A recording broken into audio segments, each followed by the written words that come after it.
Hey, I'm Hector Reynoso, and here's something most rural property owners don't realize. Your well and septic system aren't just utilities, they're deal makers. In rural Colorado, the pricing rules are completely different from the suburbs.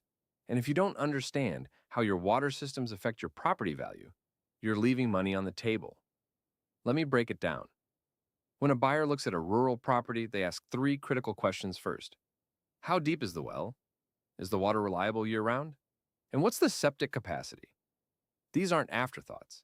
They're the foundation of your property's value. A deep, reliable well can add thousands to your sale price. I'm talking about a documented well with permits, pump test records, and water quality reports. Buyers want to see that paperwork. A shallow well or one with no documentation? That's a deal killer. It sends up red flags and gives buyers leverage to negotiate your price down. Then there's your septic system. Septic capacity determines whether a buyer can build a second home, add a shop, or expand the existing structure.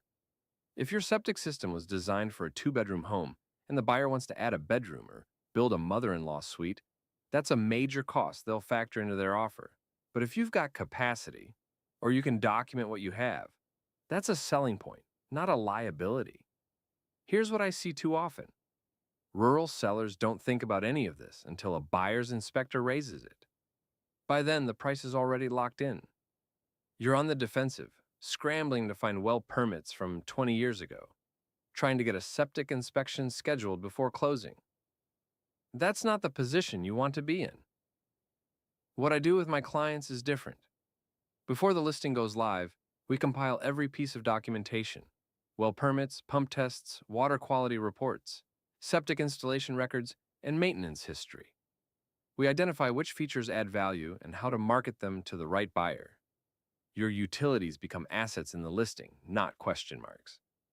If you're dealing with eminent domain or selling rural land, I have step-by-step guides in my Etsy shop at etsy.com/shop/real estate strategist. These are the same frameworks I use with my clients: acquisition checklists, relocation benefit guides, appraisal threshold worksheets, all in one place. I list rural properties statewide in Colorado for 1%. Full service, professional photography, MLS listing, targeted marketing, expert negotiation, and transaction coordination. If you're thinking about selling, let's talk. Send me a DM or visit my Etsy shop for free resources. Hector Reynoso, Colorado licensed real estate broker, license hash 100092804. Brokerage, Hector Reynoso Real Estate, Hudson, Colorado.